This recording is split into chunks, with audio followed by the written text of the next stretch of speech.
Welcome back, sci-fi fans, to the Science Fictionary podcast. I'm Andrew, and tonight is Festivus. I've got some real problems with you people, and now you're going to hear about it. Amen. So, if you haven't joined us for a Festivus, this will be our third annual Festivus celebration here on the Science Fictionary, and so we're gonna it's the airing of the grievances, and unless Danny's got some feats of strength, and maybe somebody else will show up with some feats of strength later, but it is the airing of the grievances. Now, we're gonna keep it mostly lighthearted. It doesn't mean I'm not going to complain about some stuff, but this is our fun end of the year hangout here on the Science Fictionary. We're going to talk about a lot of stuff from the year, and I'm sure we'll even talk about some of the things we enjoyed throughout the year, but stay tuned. I don't know who all's going to drop in. If you are in the chat and you want to jump in and air your grievances, come on, send me a message. My Twitter is open, or X, or whatever we call it these days. Twix. Send me a message over there. I've got it open. I will see it, and I will get you a link to get you on the show. And I guess I will remind everybody as more people come in. Looks like we got a few lurkers in the chat, but nobody talking yet. But welcome our very special guest to our Festivus celebration, Danny from Comics And. Hello. Thank you for having me. Absolutely. I brought my pole freshly polished and shined up for the day. Very nice. I've got to get one. I was going to get one. I just ran out of time. It's my favorite decoration this time of year because, you're actually not supposed to decorate it at all. No. It's just supposed to be a steel pole. So works out quite easily. Very easy to install and take back down. So. And I don't know about you. I know you're supposed to eat meatloaf, I think, on Festivus. I don't know if you had your meatloaf tonight or we just had leftovers. That feels very Festivus to me. Yeah. Like the less effort, the better. Right. So. All right. Well, let's see. We'll give people just a minute to drop in. So while we do that, while we get ready to air our grievances, let's talk a little bit about some of the things that we really enjoyed this year. Because I just got done doing Watch Party on your channel for really what, as far as I'm concerned, may be the best series of the year. Oh, I'm absolutely inclined to agree. I got a new person, a random stranger on the internet, hooked on the series by posting what I think is the best scene from the finale and talking to them about it. And I told them, said, I feel very confident in saying that out of all the Dune adaptations, this one's probably the best so far. Like it feels the closest, and you will not be disappointed. And they said, great, going to start binging it now. I'm like, good decision. Good decision. It's really good. We had a great time doing the watch party. Yep. So I've seen some interesting takes. A lot of people, the most interesting take I've seen from people that are kind of trying to hate on it is, well, it's supposed to be 10,000 years before the movies, but everything looks the same. And I'm like, okay, but that's intentional. Yeah. We've entered a time period where we don't really advance technology very much. So. Right. There's not much advancing as far as new technologies. For them, it's just new ways to use things or distract themselves. That's basically it. Yeah, and the fact that prior to that 10,000 year mark, we were way more technologically advanced. We've backed. Oh yeah. Yeah, we had already left Earth and exploring new galaxies, and not just exploring, but putting down roots. Mm-hmm. And colonizing new worlds. And we'd been doing that for quite some time. Yeah. So, but that Dune series is absolutely fantastic. And like I said, halfway through Skeleton Crew, I love it. And Cobra Kai, the new Cobra Kai season that we got this year was great. But just as far as a series that stands completely on its own, it's going to be real hard to top. Oh yeah. really no huge surprise that it's been greenlit for a second season because Mhm. it's been doing so well, but just happy that it is. The Penguin was really amazing too. Like, I've heard. I have not gotten to check that oh one my out, gosh, because you've got to watch I that. didn't have Max until Dune came out. So now now that we're done with Dune, I will go back and watch, The Oh, Penguin. highly recommend. What else did you enjoy this year? Oh, I liked Dune 2, the movie. I really like Deadpool and Wolverine. Mm. That's a big one from this year. What else did I like? You know, you'd think I'd have more of this stuff written down since I'm doing a stream about it. So, You know, it's Marvel had a year where they didn't have as much out, but I feel like Mhm. most of it was. I feel like as a year as a whole for them, it was probably better than the last couple of years. Oh, that's for sure. Like Secret Invasion did a big. Ooh, that was rough. That was Yeah, I had to look it up because I was going to put that on my grievances list tonight, and that was back in 2023. yeah, I was but like, still, how was that 18 months ago? hashtag justice for Maria Hill. I'll never forget. Mm. So They did her so dirty. that was just scratching the surface of everything that was wrong with that show. But Oh, right. um, and I can't remember if that was on my grievances list last year, but it should have been. What did you like this year? Well, I mean, Deadpool really, you know, really put some energy back into the MCU, I think. Mhm. So I loved that. Um, Mostly TV stuff. I feel like I've missed out this year has for whatever reason because we don't have a local theater. And, you know, it's a long haul for us to a theater, and I Mhm. just feel like I've missed a lot of the theatrical stuff this year. The Godzilla movies we got Oh, were a lot of fun. yes. Man, Yes. we got two Godzilla movies in one year, and that was great. Yeah, Um, Godzilla minus one really stuck a big finger up at Hollywood. Like, we're gonna mhm. do this for And under they've $15 million with only 20 VFX artists and make one of the best movies of the year and win Oscars. So, yeah, and they've been greenlit for another movie, right? yeah, they have. They have. I'm excited. That's the Um, best Godzilla movie that's come out in decades. yeah. Oh, for sure. And I really liked some of the other stuff that the other studios doing, Mhm. but Godzilla minus one is such a love letter to the original stuff. It is, and just proves my theory, like, just please let the Japanese continue to make Godzilla movies. They're it's their thing, let them do it. Hello! I brought drinks Ah, very nice. Yay! and whipped cream. Woohoo! Right? You said bring. Yeah. You said to bring a feast. I brought treats. I Kind of. brought my pole. My Festivus pole. You know, once upon a time that was called a whoop-at. Is that the one? No, this is the no. This is see, it's actually metal. It's my aluminum Festivus pole. That is, don't mess with Danny. That is the real whoop-ass pole. That is exactly what that is. Excuse me. I'm sorry. Andrew, I'm sorry. Mhm. It's grievance day, and it's just like, ugh, you know. Well, so before we get into our grievances, we are right now. I don't know if you saw anything before you jumped in, but we're talking about some what our favorite things, movies and TV were this year. I heard. Oh my gosh. You and I are the same in the regards to Penguin. I didn't have Cinemax. I haven't yet. Cobra Kai. Mhm. Cannot wait. Cannot wait. Did you see the trailer for the Karate Kid Legends Yes, movie? but I'm confused on something. Mhm.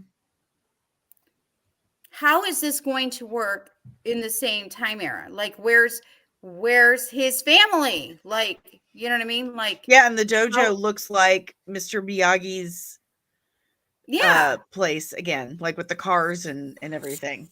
Yeah, So so they that's hadn't where told us yet. I'm We confused may on. be in we don't know. We may be in the timeline that was created for the Jackie Chan film a few years back. But don't do that. I don't think they're going to, but I think they're going to have to tell us what's going on, and maybe this is supposed to be before all the stuff with that went down in Cobra Kai. Right. Well, and I want more Johnny.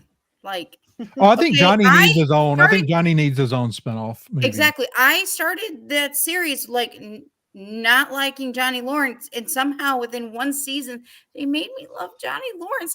I didn't even know what to do with. I'm like, what is wrong with me? Like, I'm not supposed to love the villain, but I was loving the villain. Now I'm like, dang, the villain's doing Yeah. great. Well, I'm one of those people that thinks this whole series happened because of that one episode of How I Met Your Mother. Probably. I mean, they pitched it on that on How I Met Your Mother. Mhm. So That's funny. Yeah, I've never seen it, but I've heard about it. yeah. it's funny. I was just Let's see, watching the is end. Jackie Chan series actually finale. no, Jackie Chan is not Mr. Miyagi in the new movie, but it appears that he's someone that knew Miyagi him. at some point.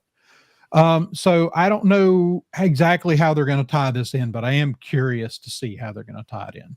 Mhm. Anything else before we get into some and we'll come back around to talking about some other stuff we like. Cool. This is our hangout, and I'm hoping some other people pop in and out of the stream as we go to kind of mix it up. But Danny, I will give you the honor of drawing first blood if you'd like on the grievances. First blood. Oh. Oh. Okay, so what are our parameters for the grievances? So within, we're not looking to be like no personal attacks. Ha! I'm so known for those. But no, I mean, we want to keep it somewhat lighthearted, but like Okay. if there's something you didn't like, I mean, let's hear about it. Oh, easy. The Acolyte. Yeah. Hello. Yeah. Easy. Everything about the Acolyte. Like I was so excited. They made that trailer look so good. Start the watch parties. First episode's like, oh, okay, not that bad. And then it just kept going. And then my watch parties kind of devolved into Troll. just Okay. just trolling the whole show. Like I got to It rest. evolved into Mystery Science great. Theater. the fact that like everything about the Acolyte, like Amanda Steinberg attacking people for not Yes. liking it. Yeah. And that was just absolutely ridiculous. How Star Wars in general seemed to attack people or basically behave in a way to say that if you don't like the Acolyte, you're not a good enough fan. All of the, the following people that only like the show and giving out merch to people who only like the show. It was really, really insulting to all of us. The Acolyte just felt like a real spit in the face to Star Wars fans. And I got a big problem. With it.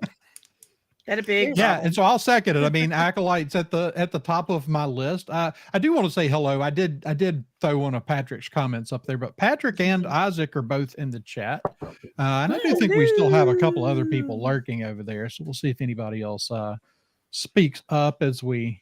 I was get one going of the here. lurkers while I was like getting everything prepped and grabbing things. I literally just put on my Frank sweater and grabbed my pole and came out. I have, yeah. I have a cat who's just like, you have whipped cream and I want the whipped cream. So, yeah, I mean, like I said, Acolyte's at the top of my list, and there's several things, and I will say, why did you do this, Disney? Why did you give us this? If you were out to give us something to make us all appreciate The Last Jedi just a little bit more, you did it. Congratulations. I mean, like you made Ron Johnson look like an absolute master of Star Wars lore. They had such a huge opportunity to create years worth of Star Wars content in an era that has been completely untouched. Yeah. In live action. They had this huge, massive opportunity. I maintain they should have just called the show The High Republic. Cheers that. Just called it The High Republic, and that would have opened them up so much more. But they had to call it The Acolyte, and that pigeonholed them for this one person that we still don't even know which person it was. You get like half a frame of Plagueis in a cave. Like what? Plagueis and Yoda was the best part. Oh yeah, the back of Yoda's head while he's sitting on the crapper, I assume. Like nobody knows, it's just the back of his head. But we see this frame of Plagueis like hanging in the cave. Did the dude know that Plagueis was in there the whole time? Has Plagueis just been hiding in a cave? There you go. I don't get it. Like it doesn't make any sense, and we're supposed to be so excited about it. Like if you wanted us to be excited about Plagueis, you should have done a better job of that. Like built it up. You're telling me Plagueis was hanging out in a cave? Darth Plagueis the Wise? You are out of your damn mind. And then about why can't I say his name? Conehead. Why can't I say his name? Kiadi Mundi. Kiadi Mundi. Okay. Why couldn't I say that? I don't know. But that was just ridiculous. That was absolutely insane. When Phantom Menace came out, they did all this marketing for it. I remember I was there. They did all this marketing, and they gave out all these trading cards and magazines, and they had a character card for him. Okay. They had one for him, and it flat out says his age. It has his age on it. Yeah. Well, now they're saying that's not canon. Hold on a minute. Are What? you telling me that the Phantom Menace is not canon? Is that what you're saying now? Yeah. So, I mean, like, I have trouble even getting into the things that I didn't like in this, like, didn't like specifically about the series, because at its core, it's a, and I'm not going to go deep into this tonight because I've done several episodes on it and several guest appearances to talk about this, but it's,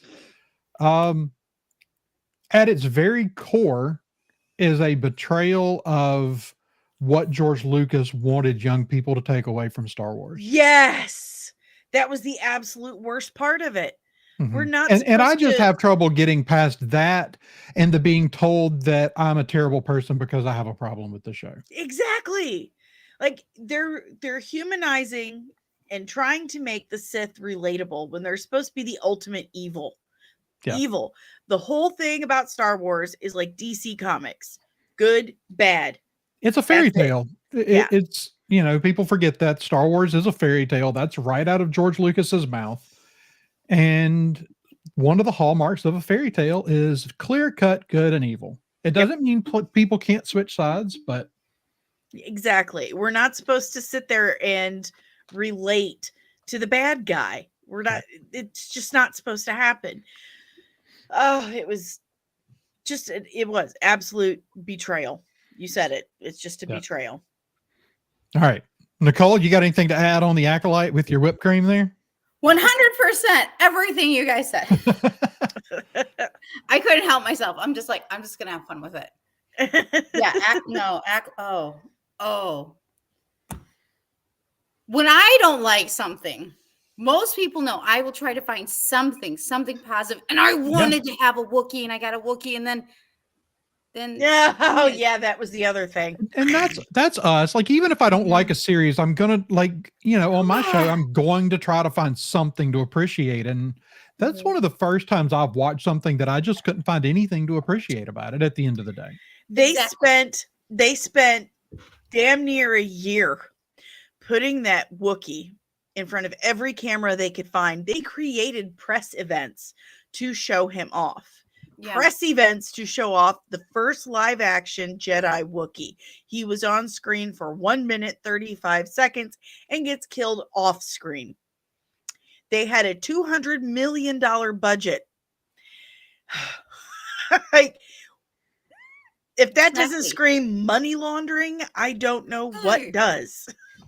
That was a scam. We all got trolled. And also, of course, I have to mention one more with the Acolyte, which makes I don't know what's worse. I don't know what is worse. If it's the whole thing with the Wookiee and then feeling like Junus got, I felt bad for him. I don't know if he realized what they were doing. Right. I mean, Yeah. But he may did. have I been wonder if he totally, felt like he couldn't say anything. yeah, But maybe he I was totally on board from the get. He might have been, but at the same time, like I legitimately felt bad for him because at this point he thought he was going to still be playing Chewbacca on the regular. And Damn them. speaking of, and while we're on the topic of Wookiees and Chewbacca, see if I can Yeah. actually get this to show up. Oh, The that whole thing today with the Peter Mayhew Foundation broke my heart. broke my heart. I Yeah, have that's the been saddest thing I heard in so long. participating in their fundraisers. This was one of the last coins that they did. I have something somewhere from like C2E2.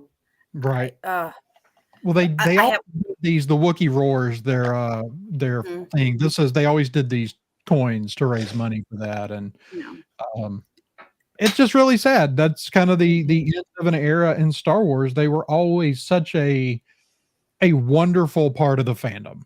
Even when everything else was a mess, they were always wonderful. Yeah.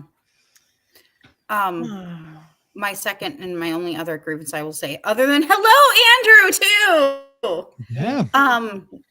And that is having our first Jedi. This should never have happened. Ever in Star Wars. And that is having a Jedi commit themselves and kill themselves. Yes. Yes. And wow, did Tobin age a lot in 15 years. He wasn't eating food. If I wasn't wanting to wrench and get rid of the trolls, I may have not seen. Like I was like, I will get through this because Danny's gonna get through. We're gonna get through this. We're gonna get through this. We're gonna get through this. And that was it. Because like I think they lost me though there. I think that was when I really knew that I was not gonna like this. The minute that happened, me going, he was in a force bubble for like 10 years. Like, are you did he go to the bathroom? Yes. Like, how does that even work? No. Wow, where did your hair go in 10 years? My God. Yeah, yes, hair, growth, anything, and nothing. Nothing. It was just a bridge too far. And then for them for nothing to happen for 10 years to that.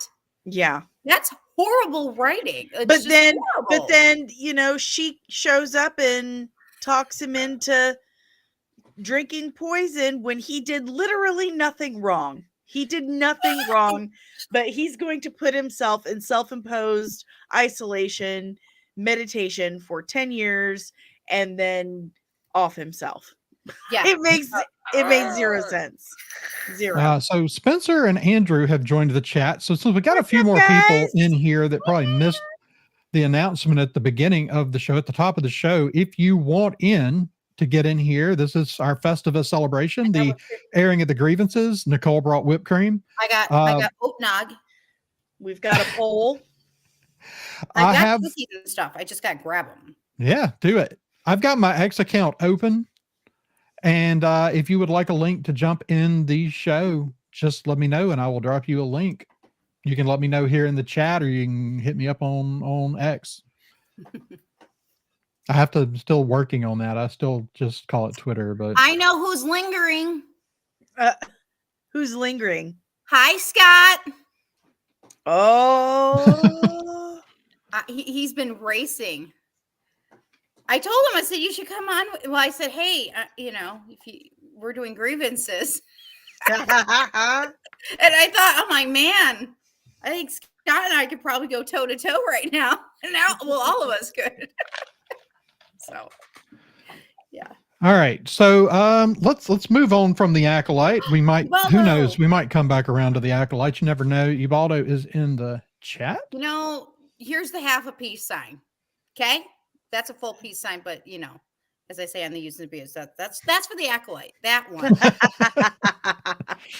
Oh, DJ's in the chat too. So yeah, just Jeez. a reminder to everybody one more time. Hit me up if you want in. I will shoot you a link. All right, so I'm gonna throw a grievance out here, and I don't know how either of y'all are gonna feel about this one because I don't know if you're Stargate fans. Oh, I love Stargate. There you go. Well, it has been 4,979 days since Stargate Universe went off the air. It has been almost 5,000 days since we've had new Stargate. That is that's a grievance right there. Entirely too long. That is one of the biggest sci-fi franchises out there, and we're just, for a long time MGM sat on it because they didn't have the money to do anything with it. But it's owned by Amazon now. Come on, Yeah. Amazon. I've actually got confidence in Amazon actually making a halfway decent series. So let's do it. That what's Joe Flanagan is that his name? He played on Atlantis, yes. Yeah, he's been talking to Amazon about trying to figure, like, he's been offered to put up his own money and everything. Well, the original showrunner has gone to MGM Amazon and pitched a show. This is the guy that show ran all three shows, has gone to them with a fourth series that would tie all three of those together. Oh. And they've basically just blown him off. So he's kind of walked away. I hadn't seen him talk about it in a little while, but hopefully we will get a Stargate, but that is a show that deserves a continuation. Well, maybe we should start a hashtag campaign or something. Heck yeah. So, you've seen I'm sure if you're a Stargate fan and you're a sci-fi fan, so you've seen the movie, right? The original movie. Oh yeah. Too many times. And so then you've seen the show. Like, have you seen SG-1 all the way through? Oh yes. Yes. I've seen all of them all the way through. So the SG-1 pilot, Daniel sends through a tissue box, right? Says send more. Yes. Do you know about the write-in campaign to get Stargate brought back after Universe was canceled? Did they send a bunch of tissues? We all did. Thousands upon thousands of tissue boxes were mailed to the MGM office. That's amazing. with send more Stargate written on the side. Oh, that's fantastic. And so all these people that are like, oh, we're going to do a hashtag campaign with, we'll get 1,000 signatures. I'm like, if we couldn't get it done with thousands of tissue boxes, I don't know how successful anybody's going to be, like, just demanding that someone bring their show back, right? And the thing is, Stargate was profitable. It was always profitable. It's a huge franchise, and it just there were a few things that just went really wrong at the wrong time, and MGM just about went bankrupt, and that was the end of it. There's something so unique and special about sci-fi of that era, the late 90s, early Sliders 2000s, and Sliders, all of it. I'm even talking about the First Wave on the Sci-Fi Channel, all the Sci-Fi Channel shows. I was at Farscape, big fan of Farscape. That's when we got the Dune miniseries. Space Above and Beyond. That was the height of the Sci-Fi Channel. It was.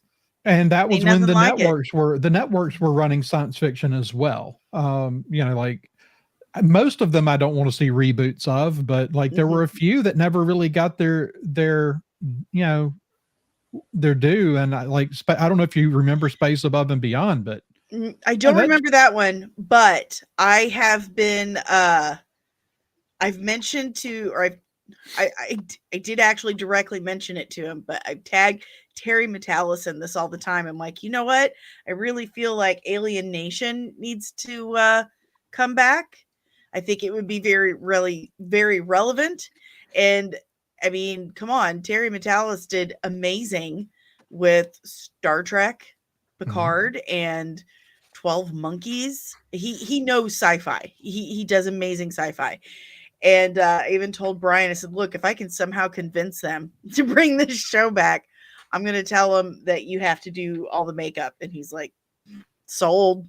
Like, Alien Nation was an amazing series. They did amazing made for TV movies like once a year until like 97, I think. Yeah.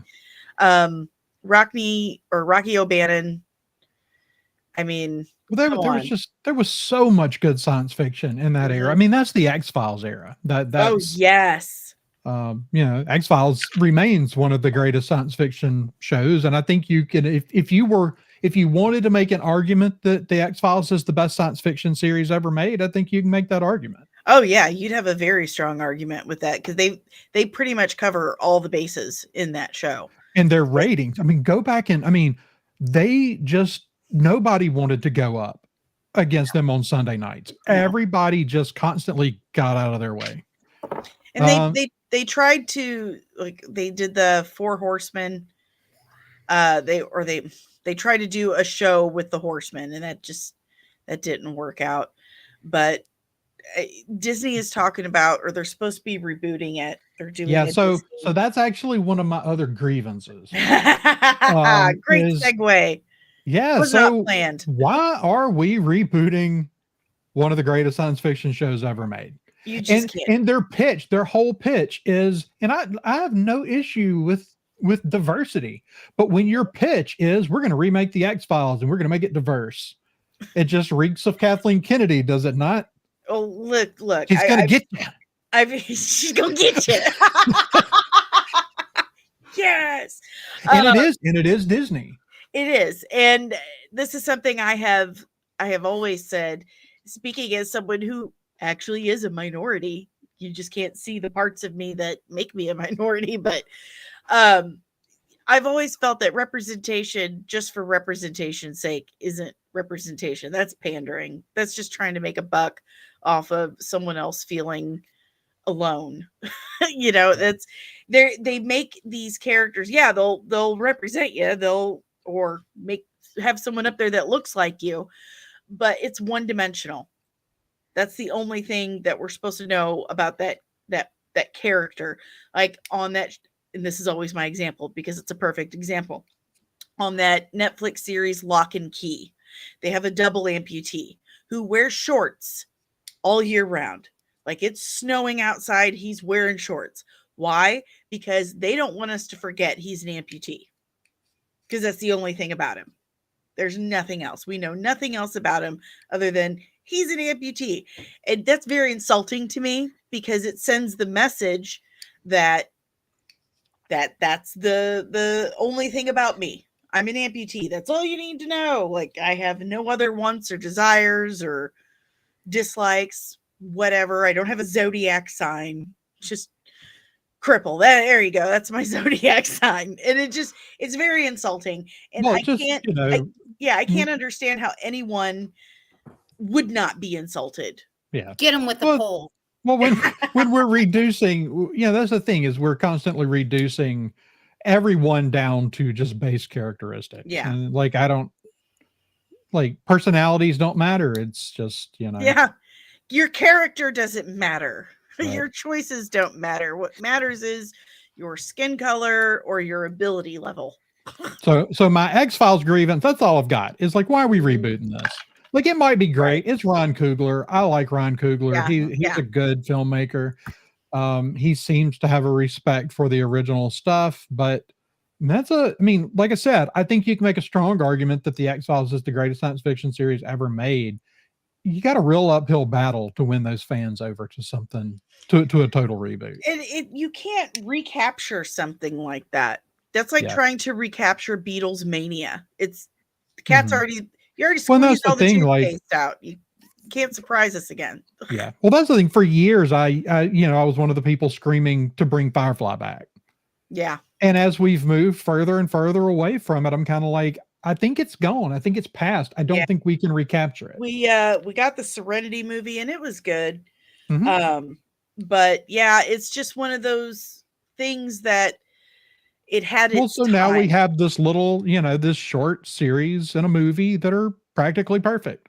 It's in a bubble and we can revisit it whenever we want. And we have that fond memory of experiencing it for the first time. Mm-hmm. And that brief period when Joss Whedon seemed to rule the known world until he completely crapped his pants in front of everyone. Well, Joss was clearly going through some things in his life and he changed a lot as a He person. And sure, and he's a generation. He's like a legacy yeah, Hollywood the thing writer. is like people now just like, oh, Joss Whedon. It's like, yeah, Joss Whedon like gave us like 3 or 4 of the best TV shows ever made. Buffy Like the Vampire Slayer, Angel, Firefly, Dollhouse was Big pretty Bang good. Theory. It only had All like House is a good 8. series. What was Oh, that, Nicole? Big Bang Theory. Well, he was a guest, but oh, he was a guest often. Joss Whedon one. Yeah, I he's in didn't know Big Bang that. Theory. I had no idea Joss Whedon. He hates being on camera. Oh, you're thinking about someone Will else. Wheaton. You're You're thinking thinking about Will Will Wheaton. Wheaton. My bad. No, Whedon with a Will D. Wheaton. Joss Whedon. All right. Wrong He one. My created bad. Buffy the My Vampire bad. Slayer, Angel, Firefly, Dollhouse, The Nevers. He did Agents of Shield. That was him too. He did the first, yeah, he did the first first Avengers or first 2 Avengers? First 2. First 2 Avengers First 2. movies. He ruined the first, version of Justice League, and he did Well, I that mean, as a but who spite. ruined the second version? I mean, let's be honest. I'm not sure what he was given to work with. He actually 80% of the film was done. Yeah. He went back in and refilmed a complete movie and changed it entirely. And Yeah, was I don't know a which one's worse, to total be jerk honest. about it. His is. And let me tell you something. I was such a huge Joss Whedon fan that when I finished the manuscript for my book, I sent him a copy. He rejected it and sent it back, but I sent it to him. I was the world's biggest. I had a shirt that in the Star Wars font it said Joss Whedon is my master now. I really loved him. So the whole Justice League debacle, and when I heard what he did to Charisma Carpenter on set Angel, like that, he just trashed her career Yeah. for so many years. Gave her character the creepiest, worst storyline ever because she got pregnant and wanted to keep her baby, and he thought she was a weird Christian. Yep. Yeah. Wow, and yet that's Yeah. weird. So before we move on, so the grievance actually that we were discussing here was X-Files and Stargate. So Nicole, you have anything on either of those? I actually want to expand on Okay. 2 things. Because hello, Hollywood, I've been saying this for what, last year, 2 years, 3 years, 4 years. When are they going to be like start really creating original content? There you go. There's so much originality that they could have, but they've got like nothing up here, no imagination. But yet, let's reboot the X-Files. Let's redo this. Let's reboot that. Let's do this. Can I get something new? By the way, I mean, even yes, I know Superman's out. Yes, I know it's probably going to be great. Thank God. But it would be great if Gunn went, hey, I know. I've said this. Actually, I said this years ago when I was on Rogue One Radio, and I said, why is it that we only have at the time like 2 DC women superheroes movies, Wonder Woman and Superwoman? Why? Not Superwoman, Supergirl. But how many of those? That's it. Well, for a long time, the studios thought that, movies with female leads don't make any money. Well, the reason why is because they were making crappy movies. They were writing Electra, terrible scripts. anyone? Electra, Catwoman. Well, I love Catwoman, but like a superhero, or just give us yeah, she's an anti-hero. But and then my other grievance, and I know Danny will agree with me. I know she's right there. She's already mentioned it. And that is, they don't have really good representation of people in Hollywood with disabilities. Calling that shit out right now. I call it out. Just like what she already mentioned. She gave a great example. I mean, we finally got, like in Wicked, it was so good to see. Bob and I were talking about it on our show a little while back, and that is finally that there is, the person who's playing Nessa Rose is really disabled and really in a wheelchair. He's like, it's about dang time. It's like one in how many? You know what I mean? One in how many? Yeah, I think my biggest issue is just when they are represented for the most part, they're very one dimensional. They're Yes. just they're putting them up there as a token. Like, see, we like disabled people too. Aren't we nice? But if they're a fully fleshed out three-dimensional character, I'm all about it. Like that's wonderful. I don't think I'm keeping myself up at night because I don't see enough disabled ladies on screen. But my biggest concern is the ones that you do put up there, like, can we make sure they're people? They're Mhm. like fully fleshed out people. That would be Yep. nice. And don't even get me started with Snow White, because that is going to be part of next year's grievances. However, I'm already mourning it because I'm not going to see that. It's already.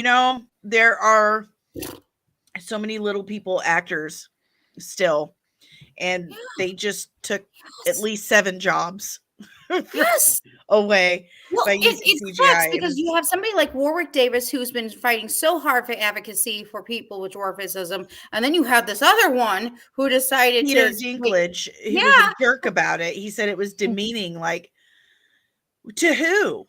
But Peter Yeah. Peter Dinklage took all those roles and then tried to pull the ladder up behind him. Yeah, Yeah. that's exactly what he did. And now it looks like crap. Sorry, when I saw it in theaters in front of Mhm. a trailer in front of Wicked, I was just like, who, what? No, I didn't Yeah, like it. it And doesn't then look knowing, good. of course, that Rachel's already made other comments about not liking the story about Snow White. It's like, why did you even take the part? That's a big grievance for this Yeah. year. Is it seems that people in Hollywood, people in the actors, directors, all of it, have started attacking people, attacking fans, and Mhm. telling them they're Yes. straight up, you don't deserve to live in some situations. That is Mhm. just, what is wrong with you? There is, of all the things to Mhm. attack and threaten someone over, it's going to be a movie. Mhm. Like, what is the rest of your life like that is your biggest priority? It just doesn't make sense. You want, you're you're going to attack and threaten the people you want to give you money? Yeah. Come on. Someone's Silly not people. handling constructive criticism very well at all. Right.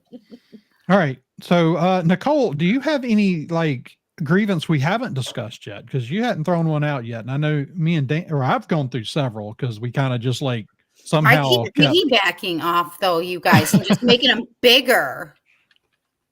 You Well, know, that's like Hollywood and Snow White, and not having good representation in the correct ways. The I think acolyte. those are pretty good starting points. all right, Danny. You got another one. Oh, the Mike Tyson Jake Paul fight. Oh gosh. Uh-uh. I was so excited. I was so excited because child of the 80s.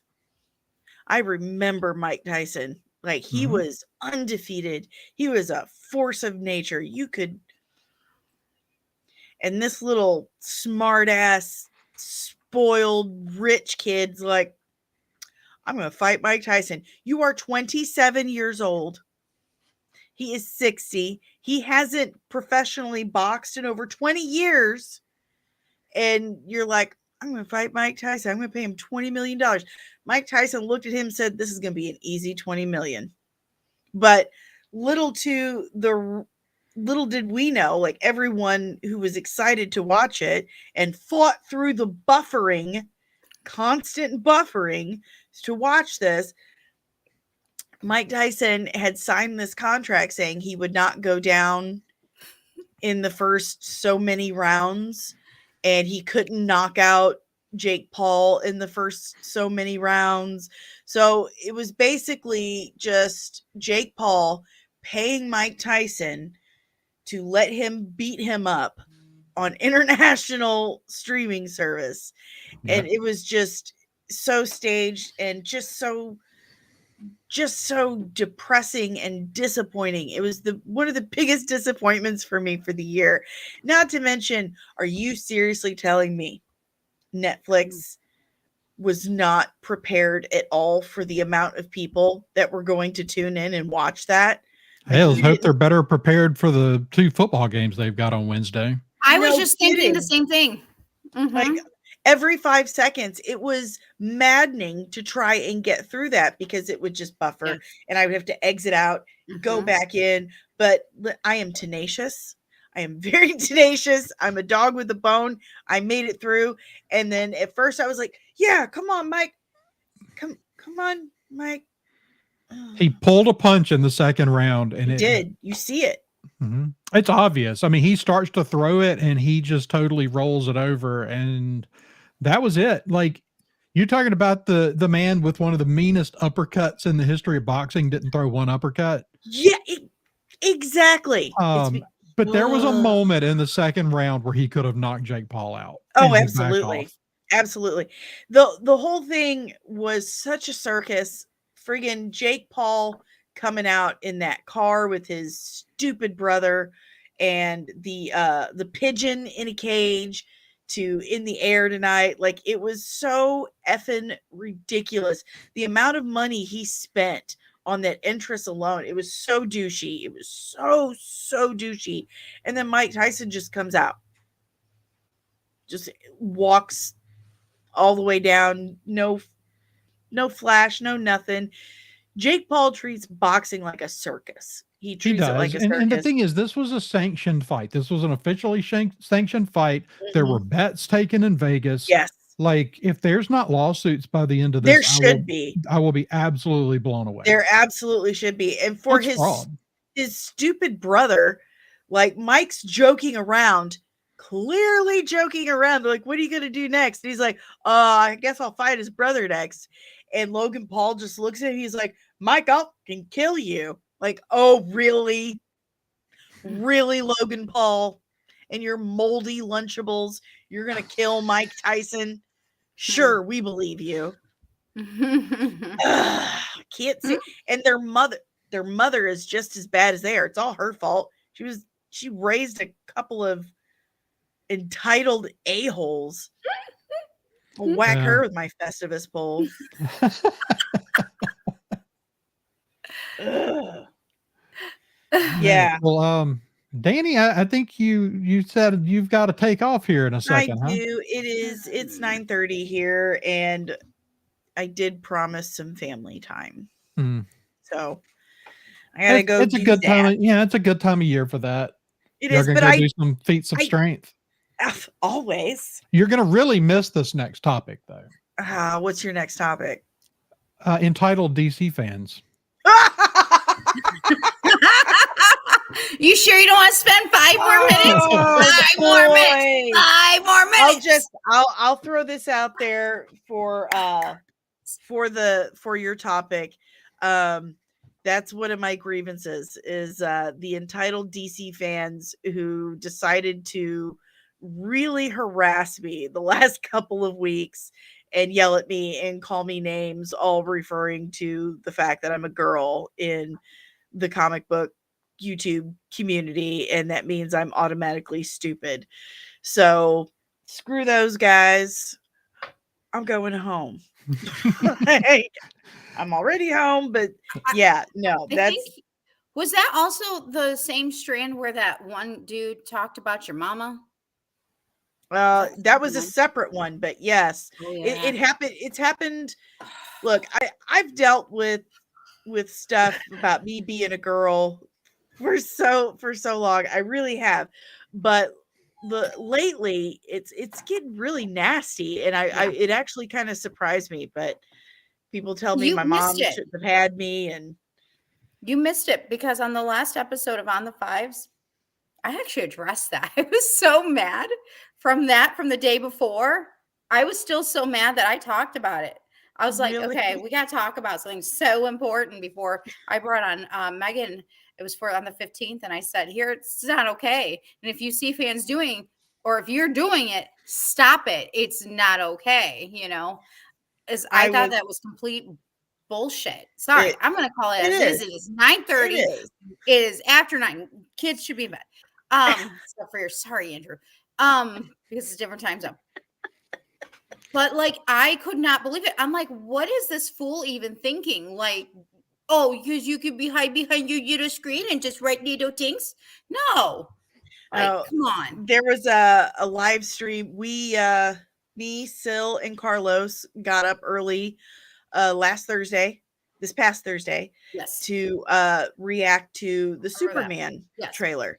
And this guy was just ripping me left and right and saying this is why women shouldn't have YouTube channels about this or review movies. This is why women shouldn't review movies because they always judge with their feelings.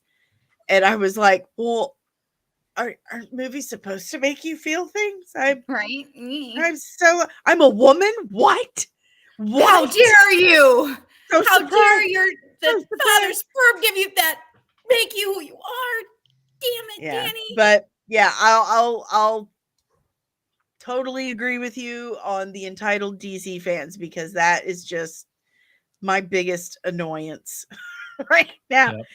It really sucks, but I feel bad because now Scott's here, but I have to go. Oh, you're fine.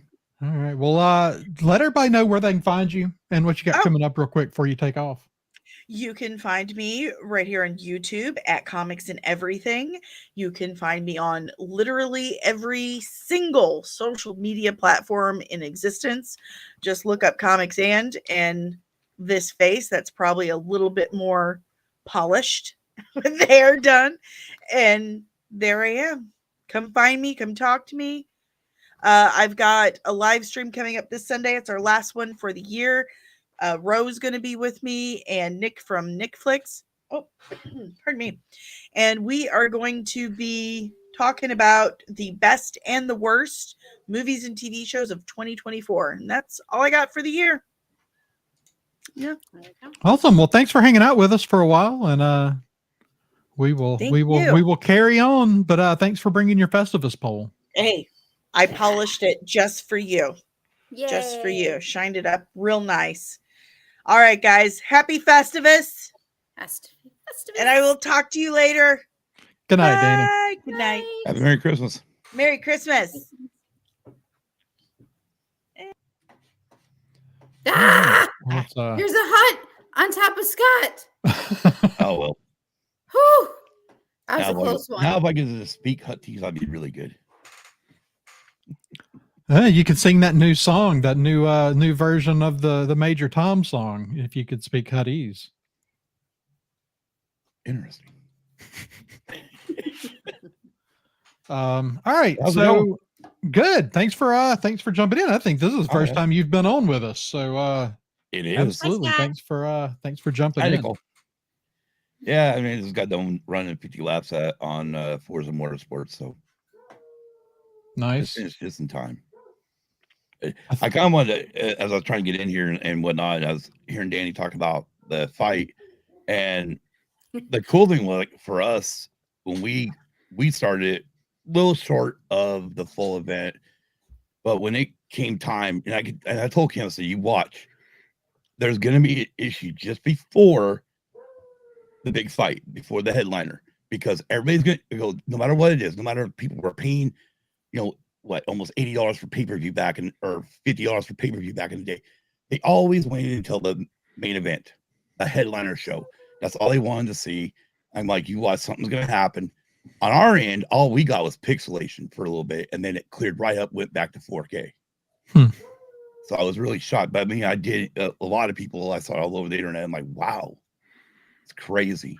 Yeah, we fought it through the whole fight. Oh, okay.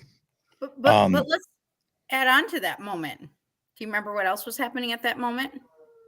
No. We were talking, and I could see the fight on your TV screen better than could see the fight on the TV screen right in front of me. That's right. I'm like, don't turn off the fight. We can't stop talking yet. I was like, don't. Mine's still like buffering. It was the funniest thing. But as far as the whole thing that Jake Paul, the coming out, all that reminded me was WWE. It looked like it was a WrestleMania event. You know, Exactly. that's all it reminded me of. Like, okay, and then of course this last week, this last week, his brother now is signed with the WWE. Logan Paul is now a WWE wrestler. I'm like, oh, this ought to be interesting. Not that I I watch a think lot of current. somebody's dog has a festive grievance. Oh, it's mine. He's definitely got some kind of grievance. I get it, dude. Let it out. Thor is angry at something, and he's right outside my window. You know, my dog's registered name is Thor, Dog of Thunder. There you go.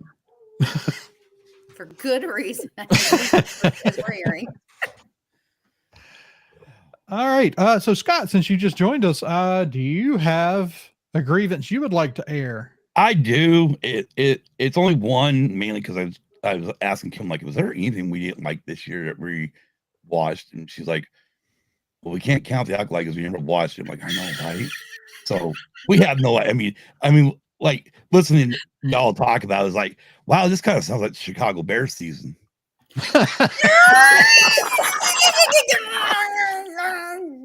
Love you, Nicole.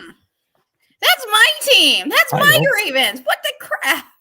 But no, my like the only grievance I have is geez, probably within the last 2 weeks, Judas Priest released this new, or I call it a new song because it's a new single, but it's like when I listen to it, it's called Whiskey Woman. It sounds like it's a demo from the 70s that they didn't even polish up.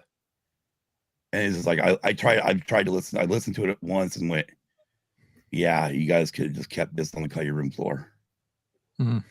But yeah, I mean, really, like any major grievances besides the fact that I wish Kathleen Kennedy was no longer at Lucasfilm. I mean, you know, other than that, I'm trying to think. Really nothing for that came out really this year besides that song by Judas Priest. I'm just like, wow, not what I was expecting. I was really hoping for something really good, you know.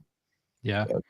So one of my favorite bands, Sum 41, it's on their farewell tour right now, and we Really? got to go to Houston and see them live. They've had 2 #1 songs this year off their new album.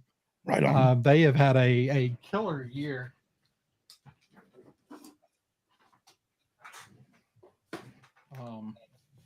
I got to go see. I never got to see them live, and so when I saw farewell tour, I was like, I have to go to a show. Oh yeah. So I found a show. I went. Well, in the last couple of years, my kids have gotten really into a lot of my music, and so I took my 2 daughters. My son's still a little young for that kind of show, but I took my 2 daughters to their first real concert, and so we all got to go, say farewell to Sum 41 together. And then Derek had his book came out this year. It's a fantastic read. Oh, right on. But just while we were talking music there for a minute, it was that was their first. The only time they had a #1 album was their first major studio album and their last major studio album. Both had #1. Wow. Now, see, I do know the name Sum 41, and I'm sure I know a few songs by them. My main thing remembering about them was in 2005 when I got to see Motley Crue for the first time on their Carnival of Sins tour, where actually, when I saw them, it was a Better Off Live Than Dead tour.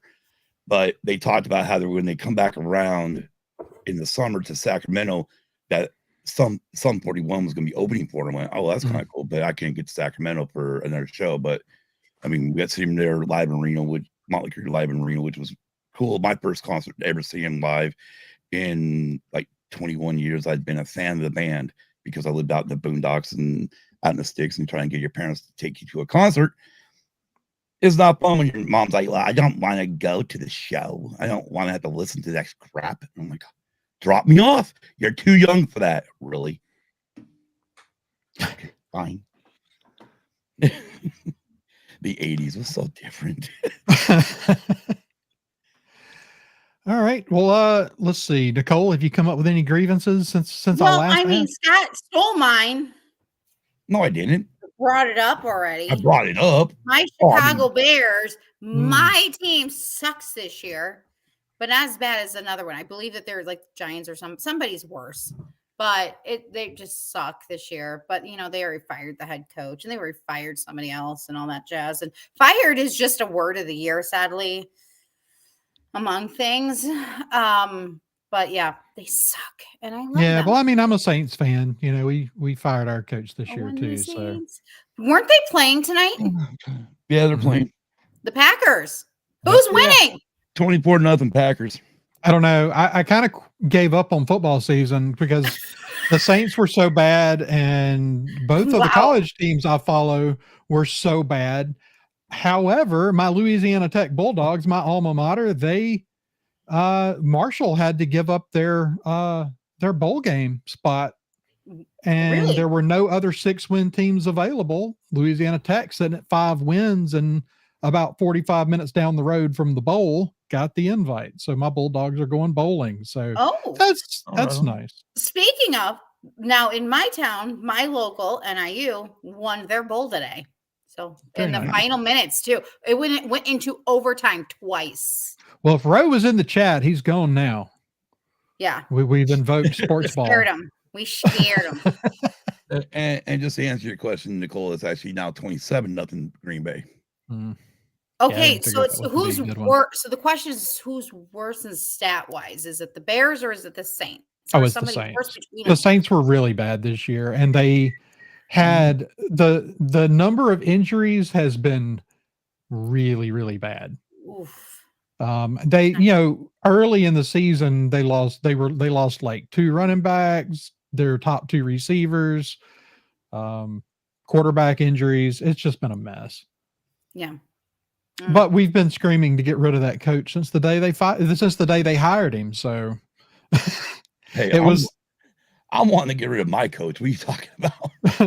Well, you want Dennis Allen? He's out there. No, not really. I don't want him either. I mean, I'd rather instead of Belichick going to North Carolina, rather than just go to San Francisco. Somebody needs to give Todd Monken a head coach job. There we go. At the Baltimore Ravens. I mean, he ran a number 1 offense in the country at Georgia for 2 years, and now he's running the number 1 offense in the NFL at Baltimore. So sooner or later, somebody's got to give him a shot. Oh yeah, unless he's waiting for John to retire. Yeah. All right. Well, oh wait, somebody. Oh, this is going to be interesting. Oh, let me move this over here. Oh.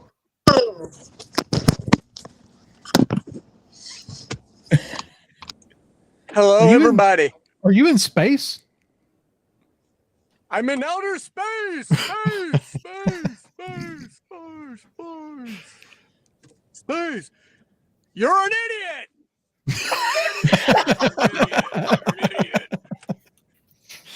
How's it going, Cam? What's up, y'all? Hey, it's going. I finished my second to last gig before the Christmas holiday. So very nice. I just happened to see you guys had a link, so I figured I'd see if you're still having some Festivus here. Yeah, we're still airing some grievances, but if you don't have a grievance to air, we're talking about some of our favorite things from the year. Nice.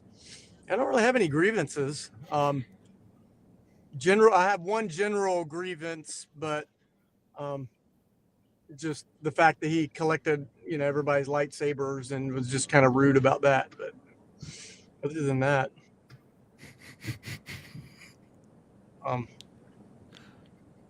I just don't know, is he more droid or more human? That's probably, if I had one, one general grievance, that would be probably it. But other than that, it's been a great year. So, Jabba's main grievance is that he doesn't have legs. I saw that. I guess I never thought about that he didn't. I guess he just slides around like a little slug man or a big slug man. All right. Well, what did you enjoy this year, Cam? I want to know how Bub put up with him. How he put up with what? Me? I met with Java. I didn't interrupt. I didn't mean to interrupt Andrew's question. My apologies. So what were some of your no worries. favorite movies or shows this year, Cam? Favorite movie? Well, I've just finished a few weeks ago The Penguin. I really enjoyed that. I didn't know if I would, but I enjoyed that. I thought it was a great like just a great gangster story, but set in the DC universe, or whatever they call it. I don't know. I'm not a huge DC person, so I like Superman and like Batman, but that's about all I know about that. I think what else? I really enjoyed Wild Robot. I think that might have been one of my favorite movies this year, honestly, and was not expecting that. So Yeah. I thought it was a wonderful story. I kind of want to read the book now. So yeah. Cool. Yeah, I'll have to check that one out. I saw that one, but I saw that exists, but I haven't seen it yet. Man, I had no idea what it was. We took the family to it. It's like, oh, it's like, it looked, decent, and it was way better than I thought. Like, you from every emotion you can think, it's just, I think they did a great job from the music to the story, and the fact that you're following a robot and talking animals and it was done so well that, I don't know. I thought it was done very well. I think Star Wars could learn from that and some of their storytelling. So, well, I want to ask you while you're in here, how are you feeling about Skeleton Crew? I'm enjoying it. I don't know. I guess I've just made up my mind that I think some people get upset about Star Wars, but being not what it used to be or what they're expecting. I just don't expect it to be anything, and I just go into it not expecting, and I think I'm enjoying it. And my 8-year-old daughter's watching it, and she's enjoying it. So I think, it's, I think if you kind of think about it, like if you have a kid or, you watch it with your kids, I think you can enjoy it better.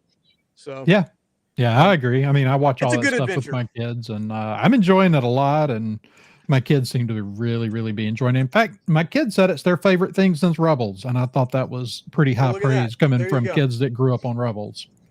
Yeah. So I'd rather take that from some kids watching it than a 60-year-old man who's crying about it. So Yeah. I think, it's like, maybe it's not made for you, and that's okay. Yeah, we've got plenty of Star Wars to enjoy, and the fact that we're getting new Star Wars every few months is great, and I mean, maybe they could slow it down. I'd love a theatrical release, but when it comes out, I think they know it's got to be like stellar, because unlike most of what's come out, I don't think it, I think they've got to really find that niche. Cam, Glinda wants you to know that cats support Cam.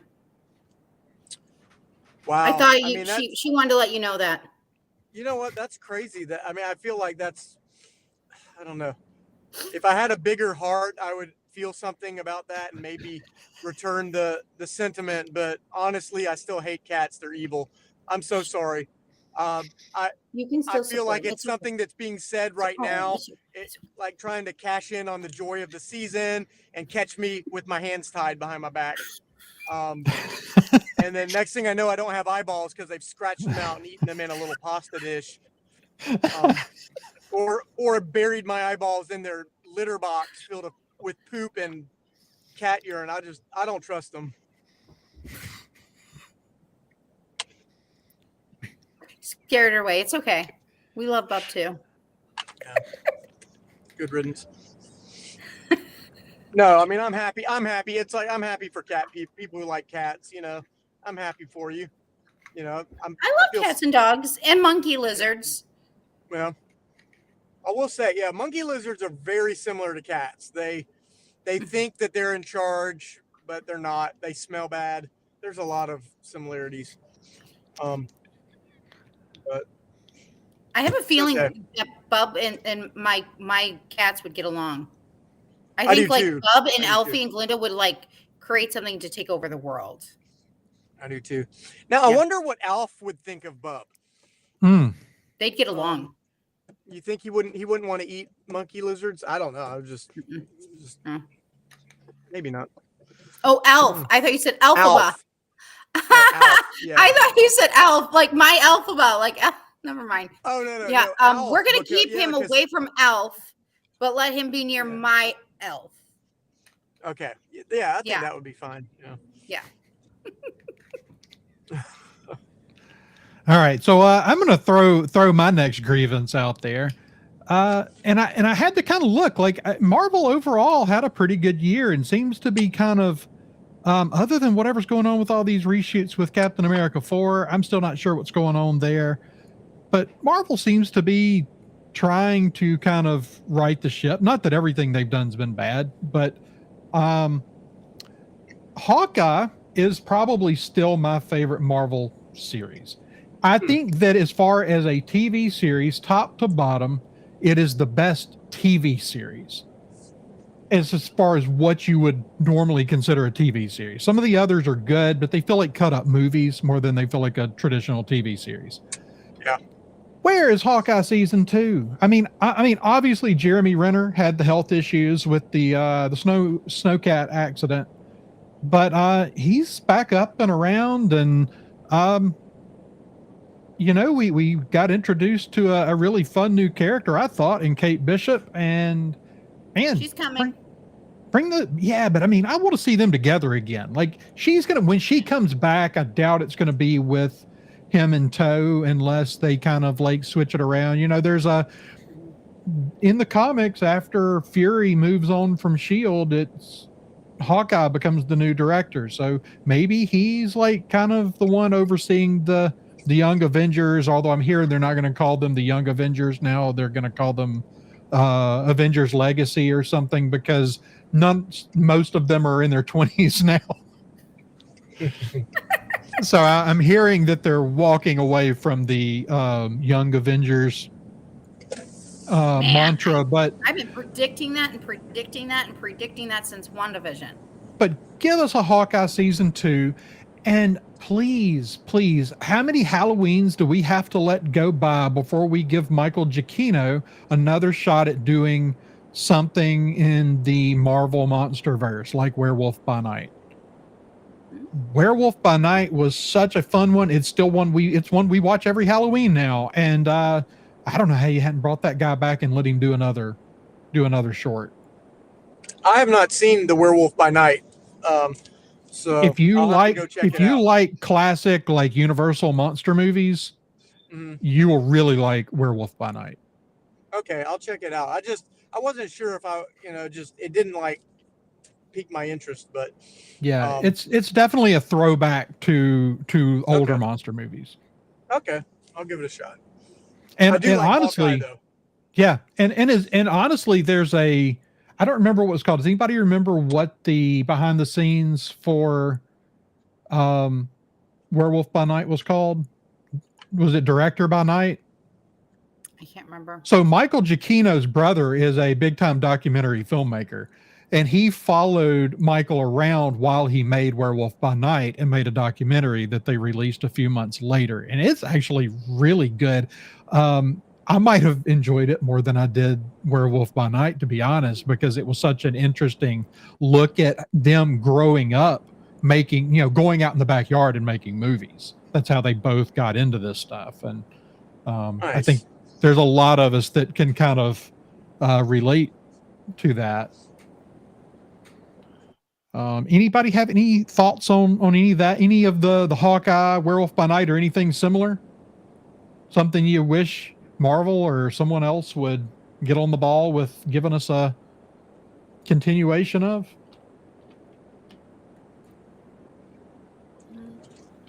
No?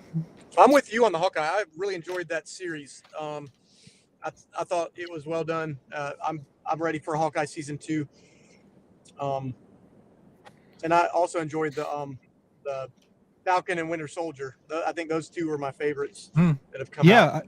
Yeah, I really enjoyed both of those. I had a few problems, especially with the finale for Hawkeye, or not Hawkeye, Captain America and the Winter Soldier, or with Falcon and the Winter Soldier. They changed it in the final episode. But I really enjoyed that. There were a few things in the finale that kind of went, man, you got a little preachy with it, didn't you? But it reminded me of when that it reminded was me a of little much.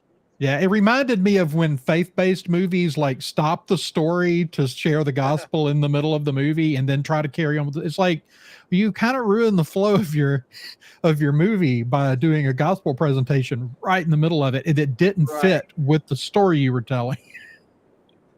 Yeah. It kind of reminded me of that, where it just got a little overly preachy. But another one, I don't have that many things left on my list, but the Orville. I don't know if anybody here was a fan of the Orville. The Orville. It's Seth MacFarlane's. That is Seth MacFarlane's. Basically his Star Trek series. He went and pitched a Star Trek series. Paramount said no thank you, so he went to Fox. Fox greenlit a show, and it is probably, even though it's not Star Trek, but it is probably the best Star Trek series since The Next Generation. I have not seen it, but my son has just finished watching it. He loves it. He's like, you've got to watch it. He said he's all about it. He said it's so good. It's not just a goofy comedy. It's like, he said it's just genuinely a great show. Yeah. So. No, the third season of it really rivals The Next Generation on every level. So that one's a lot of fun. And we haven't, the last episode aired in August of 2022. And they're still saying we're getting a season 4, but that's all we know. And so we're well over 2 years later, and we still don't know when season 4 is coming. And that was after a 2-year wait between seasons 2 and 3. Okay. So I really want another season of that. This is one of my bigger grievances. This is Star Wars. Please quit announcing and canceling things. I'm going to start doing this again. Yes. Yeah. I mean, honestly, like, I would rather just not get I would rather not get the announcements. It's like, I've been really excited. Nobody believes them anyway. It's like, nobody listens. You announce it, I'm not excited at all. I'm mad, actually, because I know it's going to get canceled. Like, you just teased. I know that you just told me, oh, this would be great if we made this, but we're not really going to make it. And they've announced some stuff that legitimately sounded like a lot of fun, both movie, television, and games. I mean, the game I play right now, I mean, I play Apex Legends a lot. It's an FPS battle royale game. I play that a lot. I play mostly first-person shooters. We haven't legitimately had a good Star Wars shooter since back in the early 2000s with the original Battlefront 2. The last Battlefront that came out, I don't know, was it maybe 10 years ago that they started that series over? That game was okay. It wasn't great. And then the last one that came out a few years ago is one of the worst shooters I've ever played. And they turned around just like 2 years ago and announced that Respawn, who makes Apex Legends, the game I play, was making they were working on like 8 Star Wars games, including a competitive first-person shooter.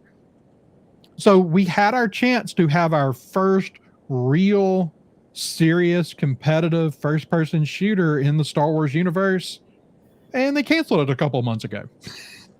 And as far as I know, of those like 7 or 8 games that Respawn was supposed to be overseeing, I don't know if any of them are still being made. It's frustrating. And it's like Cam said, it's hard to get excited when they make announcements now. And that's not what you want as a franchise. No, definitely not. I mean, well, it's like Star Wars Outlaws.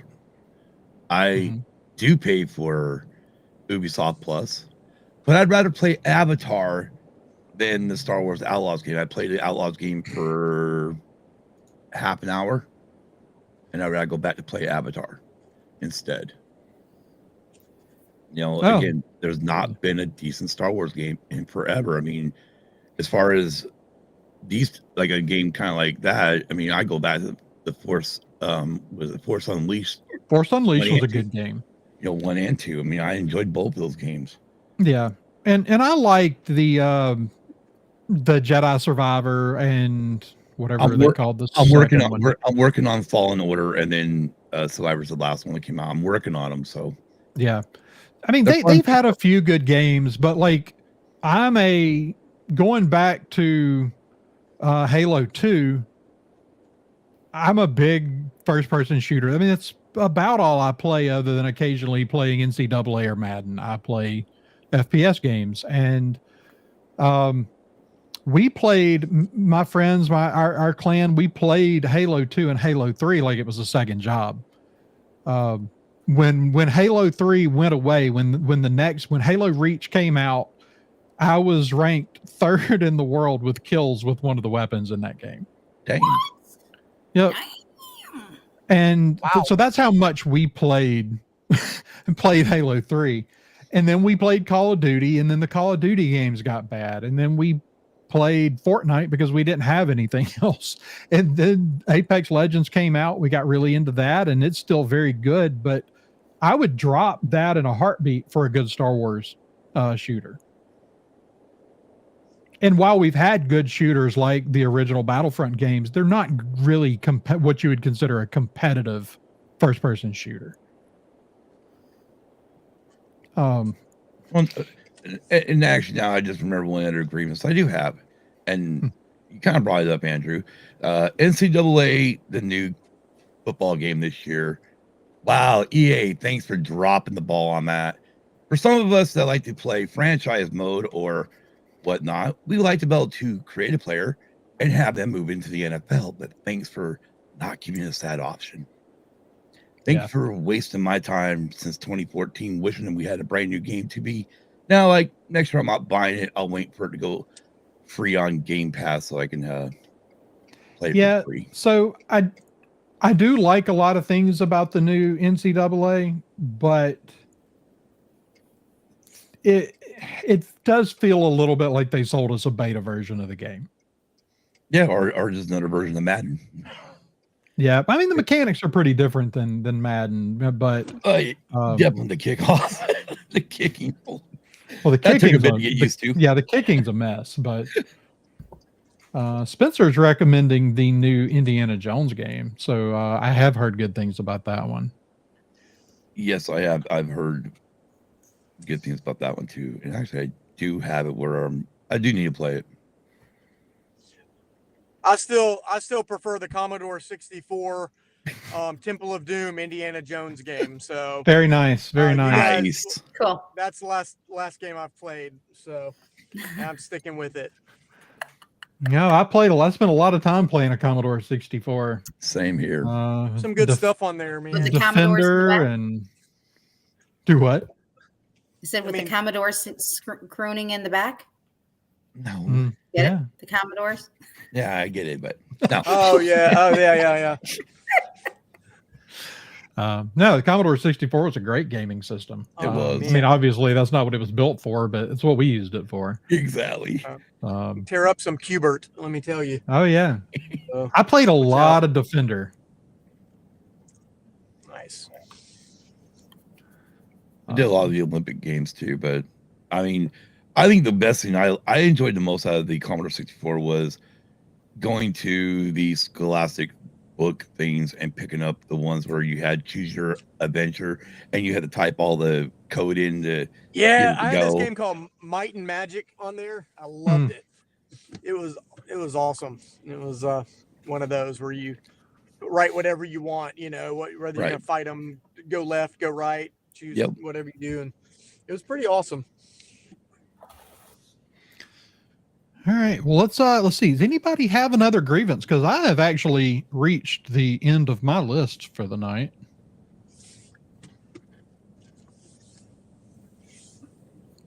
No, nobody. So anything else? So this is our end of the year wrap up, our end of the year hangout. I mean, we will be back to do Skeleton Crew discussions, but that'll probably be pretty much the last thing we do between now and New Year's. So this is kind of our hangout. So does anybody have anything that they're really looking forward to as we move into 2025? Nope. I think, no, I think I'm gonna get over here and watch Emmett Otter's Jug Band Christmas. Oh, we already watched that mess. Oh, I did too. Love it. That was my daughter's favorite movie when she was a kid. It still is my favorite movie. Man, that thing would play the whole trip, 5-6 hours to my parents' house. Got so sick of that thing, but we still watch it every year. Unfortunately for me, my daughter's favorite movie is Lion King, and I hate that movie to this day.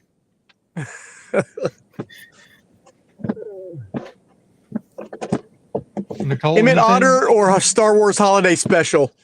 If you've got to be in a padded room for the rest of your life and watch one of those, which is Emmett Otter.